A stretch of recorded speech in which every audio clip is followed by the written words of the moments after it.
Hola amigos, bendiciones, qué gusto, qué placer saludarles en este precioso día. Gracias nuevamente por estar aquí, gracias por conectarse a tu canal de YouTube Tesoro del Cielo.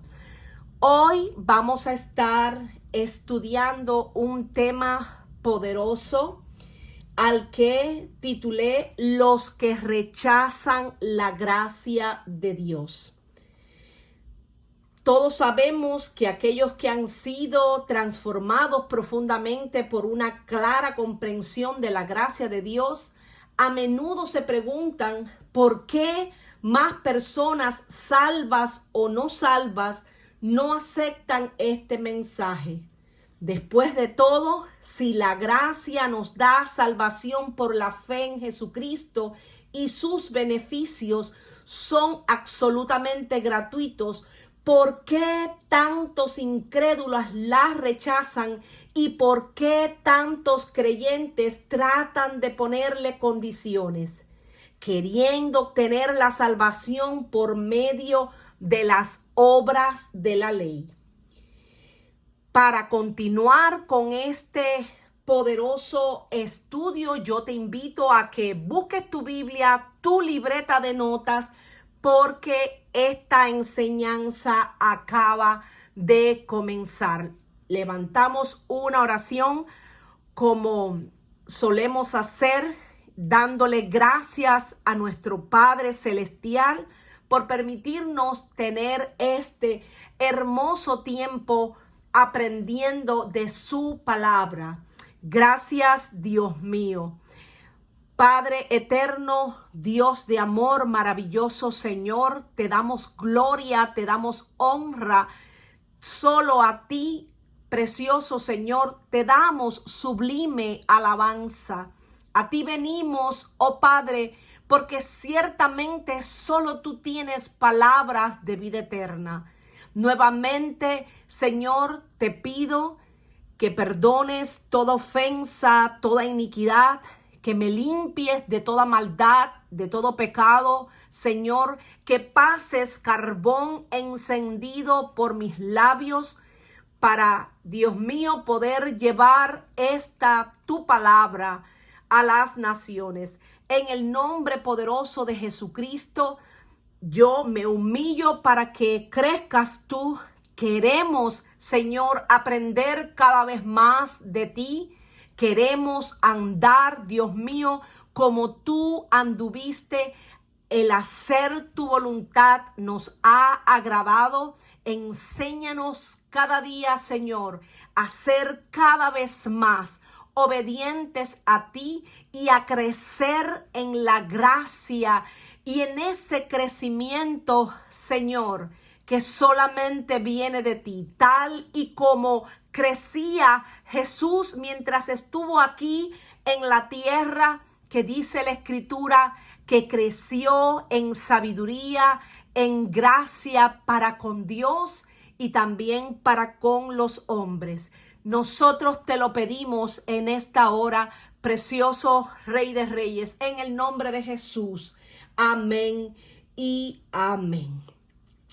Y yo les decía, mis amados, que después de todo, si esta gracia nos da la salvación que es por medio de la fe, porque sabemos que somos salvos por la fe en Jesucristo, ¿por qué tantas personas rechazan la gracia de Dios? Sería de gran ayuda ver al patrón bíblico e histórico de esta hostilidad hacia la gracia y entonces ofrecer una explicación. Rechazar la gracia, la autoridad de Dios, es como un horrible fuego salvaje que deja todo quemado a su paso. Cuando consistentemente alguien rechaza a Jesús o a su palabra, deja un camino seco y muerto tras de sí, consumido por sus propias falsedades y ambición personal, sufriendo innecesariamente. Y vamos a estar analizando varios textos, pero quería llevarles específicamente a este que aparece aquí en Gálatas 3. Vamos a el capítulo de Gálatas 3, a partir de ese mismo verso 3. Y dice así, leemos en el nombre del Padre, del Hijo y del Espíritu. Justificación por la fe. Oh Gálatas insensatos, ¿quién os fascinó para no obedecer a la verdad? A vosotros antes, cuyos ojos Jesucristo fue ya presentado claramente entre vosotros como crucificado. Esto solo quiero saber de vosotros. ¿Recibisteis el Espíritu por las obras de la ley o por el oír con fe? ¿Tan necios sois? Habiendo comenzado por el Espíritu, ¿ahora vais a acabar por la carne? Tantas cosas habéis padecido en vano, si es que realmente fue en vano. Aquel pues que os suministra el Espíritu y hace maravillas entre vosotros, ¿lo hace por las obras de la ley o por el oír con fe? Así Abraham creyó a Dios y le fue contado por justicia. Sabed por tanto que los que son de fe, estos son hijos de Abraham.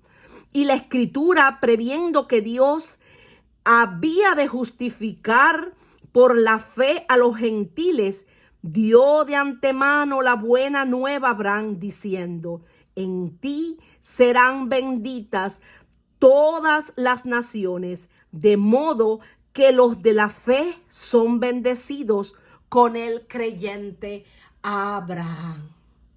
Y vemos que aquí el apóstol Pablo pues envía esta epístola a los Gálatas porque ciertamente estaba sucediendo algo terrible.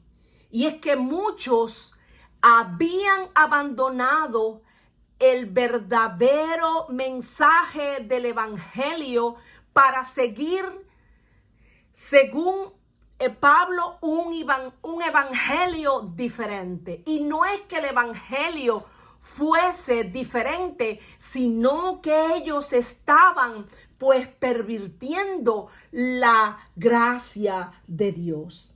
Rechazar la gracia es algo que conduce inevitablemente a la muerte, tanto física como espiritual.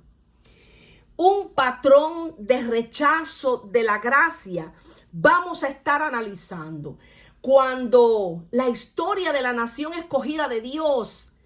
Cuando profundizamos en esto, vemos que los judíos muestran que ellos consistentemente rechazaron su provisión para con sus necesidades espirituales. En el libro de Hechos, Esteban dijo cómo los judíos rechazaron a Moisés y a la tierra prometida y querían regresar a la esclavitud en Egipto y adorar a un becerro de oro. Acerca de aquel becerro de oro, Esteban dijo que en las obras de sus manos se regocijaron. Y esto podemos verlo en el libro de Hechos 7, a partir del verso 39 hasta el 41. Y Esteban en aquella ocasión decía: al cual nuestros padres no quisieron obedecer, sino que los repudiaron y en sus corazones regresaron a Egipto, diciendo a Aarón: haznos dioses que vayan delante de nosotros, porque a este Moisés que nos sacó de la tierra de Egipto, no sabemos lo que le haya pasado. Después el apóstol Pablo explicó que los judíos rechazaron el evangelio de la gracia, porque ignorando la justicia de Dios y procurando establecer la suya propia, no se han sujetado a la justicia de Dios. Y esto aparece en el libro de Romanos 10:3. El común denominador en las evaluaciones de Esteban y Pablo es que los judíos rechazaron la gracia de Dios en favor de sus propios méritos. El Nuevo Testamento amplifica el mismo patrón de rechazo a la gracia. Jesús fue rechazado y perseguido amargamente por los fariseos, quienes se autojustificaban, que insistían en una rigurosa obediencia de la ley para mantenerse justos. Pablo fue rechazado por legalistas cada vez que predicaba el mensaje de la gracia. Algunas veces los cristianos se alejaron muy pronto después de que Pablo se fue, como le pasó a los Gálatas, a los que Pablo les llamó, como podemos observar aquí, insensatos. Pablo les advirtió que los enemigos del evangelio, tanto los de afuera como los de dentro de la iglesia, corromperían a los creyentes. Y esto podemos verlo en el libro de Hechos 20, del 29 hasta el 31. Hay un momento de la escritura donde vemos que Pablo se enoja con el apóstol Pedro y en aquel momento lo corrige, diciéndole: si ellos no obligaron a nadie a circuncidarse, ni siquiera a Tito, que no era judío. Tuvimos esa reunión porque hubo algunos que a escondidas se metieron en el grupo de la iglesia para espiarnos. Esos falsos seguidores solo querían quitarnos la libertad que Jesucristo nos dio y obligándonos a obedecer las leyes judías. Pero ni por un momento nos dejamos convencer, pues queríamos que ustedes siguieran obedeciendo el verdadero mensaje de la buena noticia. Aquellos que en la iglesia eran reconocidos como líderes no agregaron nada nuevo al mensaje que yo predico, decía Pablo.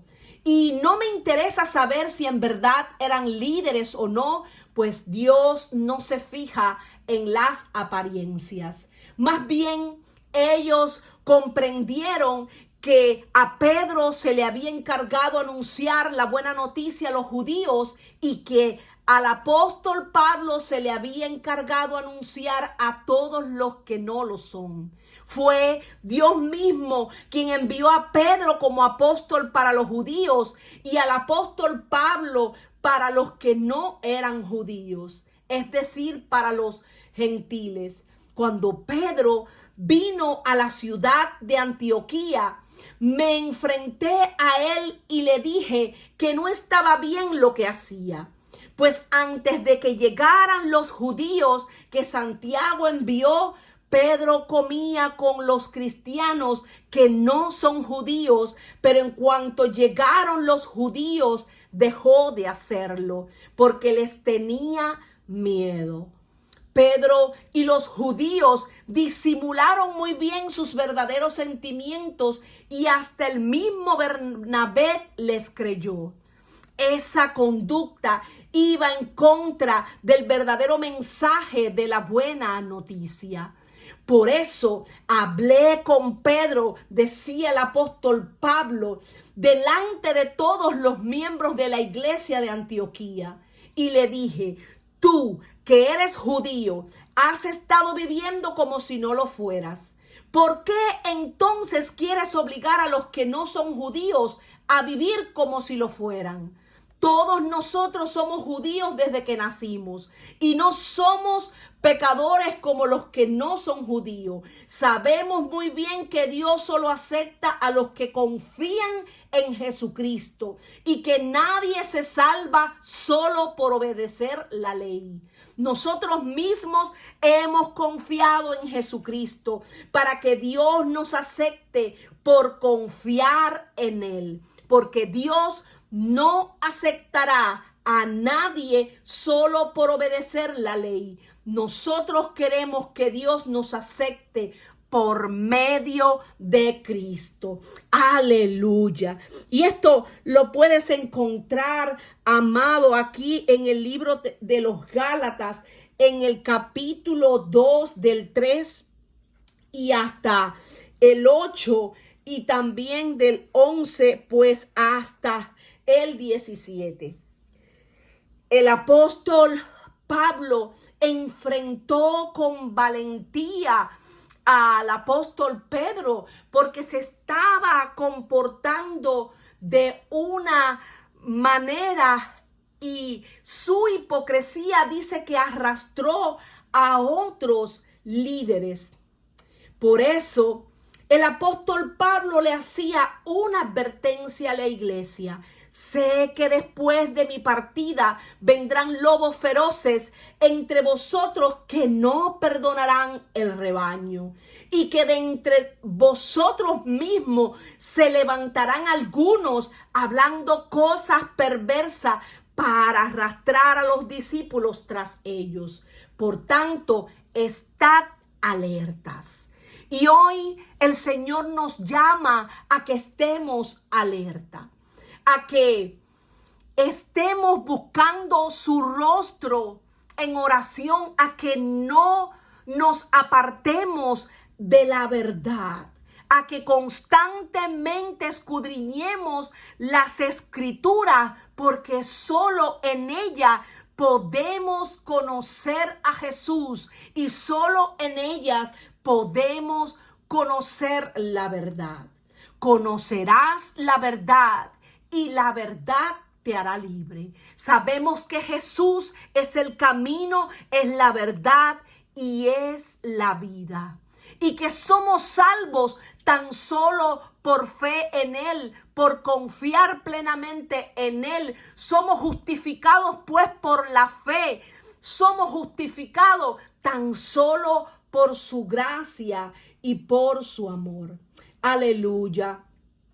En realidad, el apóstol Pablo seguía diciéndoles en este libro de los Gálatas: yo he muerto en la cruz, con Cristo estoy juntamente crucificado. Ya no vivo yo, mas Cristo vive en mí. Y lo que vivo en la carne, lo vivo en la fe del Hijo de Dios, quien me amó y dio su vida por mí. Ahora, pues, que vivimos en esta gracia y que sabemos que Dios nos rescató por su amor y por su fidelidad y misericordia, nosotros no rechazamos el amor de Dios. Porque si Él nos aceptara solo porque obedecemos la ley, entonces de nada serviría que Cristo haya muerto en la cruz. Contrarrestar el legalismo, definido aquí como manteniendo las leyes y las reglas para exaltar el ego, fue un tema común en las epístolas de Pablo a las iglesias.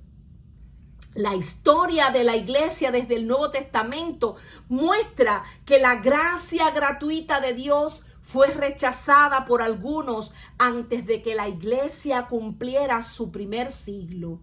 Muchos de los padres de las primeras iglesias enseñaron la necesidad del bautismo y de una vida santa para mantener u obtener la salvación. Por muchos siglos, después de los primeros padres, las religiones dominantes ortodoxas y católicas enseñaron la necesidad del bautismo, la penitencia y otros sacramentos para la salvación, cayendo en mandamientos de hombres y doctrinas de demonios. Por eso tenemos que estar apercibidos, mis amados, porque nosotros sabemos que nuestro Dios nos ha mandado primeramente amarlo a Él con toda nuestra alma, con toda nuestra mente, con todo nuestro ser, amar a nuestro prójimo como a nosotros mismos, y esta es la ley y los profetas.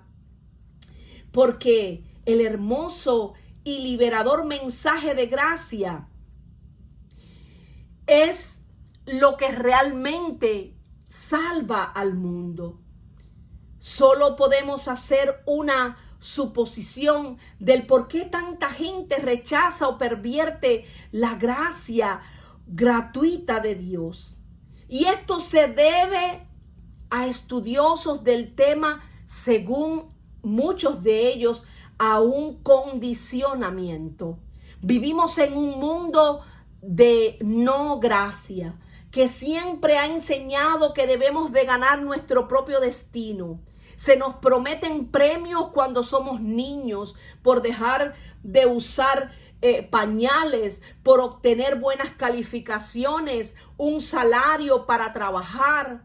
Además de la cristiandad bíblica, cada religión mundial ofrece salvación solo a través del desempeño. Por esa razón, la gracia que nos promete salvación gratuita y segura suena para algunos muy buena como para ser cierta. Cuando Jesús les dijo a los judíos curiosos que la vida eterna era un regalo, su respuesta natural fue: ¿qué debemos hacer para poner en práctica las obras de Dios? A lo que Jesús no cedió a sus inclinaciones de hacer obras para la salvación, pero en un juego de palabras, él respondió: esta es la obra de Dios, que creáis en el que él ha enviado. Aleluya. Que creáis en el que él ha enviado. Cree en el Señor Jesucristo y serás salvo tú y tu casa. Aleluya. Ese era el mensaje del apóstol Pablo. Ese era el mensaje de Jesús: que creáis en mí. De cierto te digo que todo aquel que cree en Jesús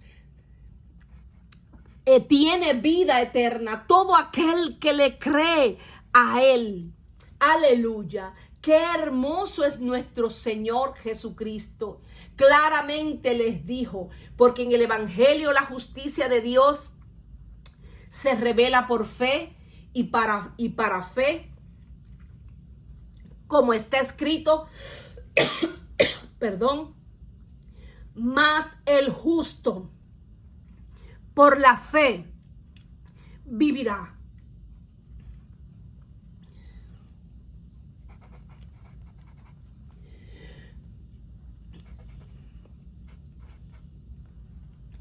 Romanos 1:17.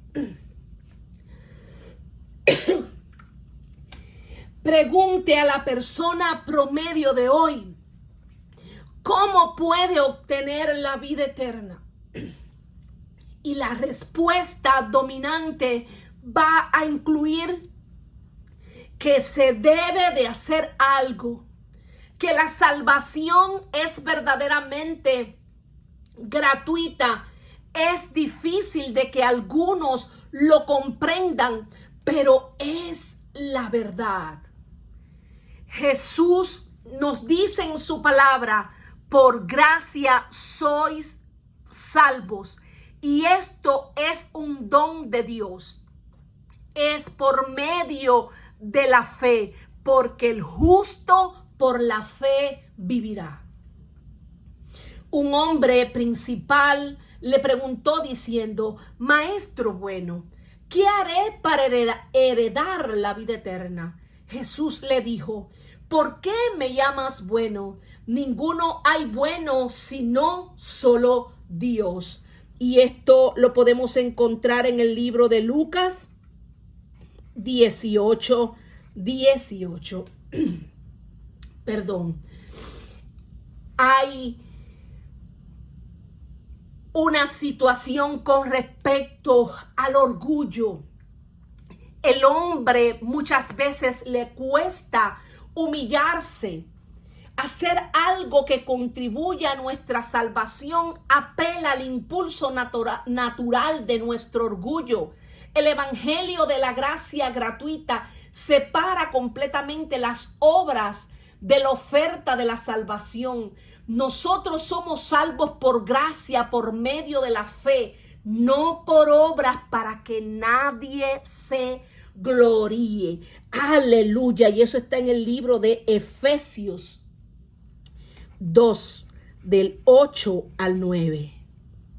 Porque por gracia sois salvos por medio de la fe, y esto no de vosotros, pues es don de Dios, no por obras, para que nadie se gloríe. El orgullo apela a nuestra carne pecaminosa. A la carne le gusta exaltarse a sí misma y presumir de lo que ha hecho, pero el evangelio de la gracia apunta solo a la cruz como el medio para obtener y mantener la salvación. Pablo dijo: pero lejos esté de mí gloriarme, sino en la cruz de nuestro Señor Jesucristo. Aleluya. Y eso está en el libro de Gálatas 6:14. La gracia humilla nuestro orgullo, pero hay un cierto grado de inseguridad. Hay gente que todavía vive en inseguridad. No hay duda de que algunos no están cómodos con la libertad que brinda la gracia. La controversia en Hechos 15 fue causada por judíos que demandaban un criterio sobre la base a un desempeño visible de los gentiles que habían sido salvos por gracia. Esto refleja un deseo de depender de un sistema blanco y negro de leyes o de medidas de comportamiento que pudieran hacer sentir seguros a estos legalistas de su espiritualidad, y les daba el derecho de declarar no salvos a otros, olvidando que es Dios el juez y quien justifica. Aleluya. Y me llama pues la atención que la inseguridad y la incertidumbre de otros puede llevar al miedo de la ambigüedad, que puede producir un deseo de control. Control lleva a la reivindicación de leyes o medidas que hacen sentir cómodos a algunos. Por el otro lado, la gracia mira a la fe en Dios y a su palabra. Sumisión y rendición al control del Espíritu Santo de Dios y a la compulsión de amar a Dios y a los demás como nos amamos a nosotros mismos. Aleluya. El hombre tiene una aversión natural hacia la gracia. El alejamiento persistentemente de la gracia se demuestra bíblicamente e históricamente. Aún así, Dios siempre ha preservado un remanente que está totalmente adherido a la gracia. La gracia gratuita, incondicional de Dios, que nos lleva a la cruz de Cristo y nos mantiene en humildad. Eso es lo que nos permite experimentar más gracia. Pero Él da mayor gracia. Por esto dice: Dios resiste a los soberbios y da gracia a los humildes. Aleluya. Santiago 4:6. La mujer esclava al legalismo y su hijo van a ser perseguidos siempre. Por la mujer libre por la gracia y su hijo. Gálatas 4:29. Pero así como entonces el que nació según la carne persiguió al que nació según el Espíritu, así también sucede ahora. Los dos no pueden coexistir o mezclarse. El consejo de Pablo es sacar a la esclava y a su hijo, tal como dice Gálatas 4:30. Pero, ¿qué dice la Escritura? Echa fuera a la sierva y a su hijo, pues el hijo de la sierva no será heredero con el hijo de la libertad. Mira cuidadosamente el desliz natural de alejamiento de la gracia. No trates, mi amado, de comprometer con el legalismo ni nada que amenace la naturaleza de la gracia, que es absolutamente gratuita. Al contrario, está pues firmes en la libertad con que Cristo nos hizo libres, y no estéis otra vez sujetos al yugo de esclavitud. Aleluya. Y bueno, mis amados, este es el tema que estudiamos hoy. Vamos a continuar con una segunda parte.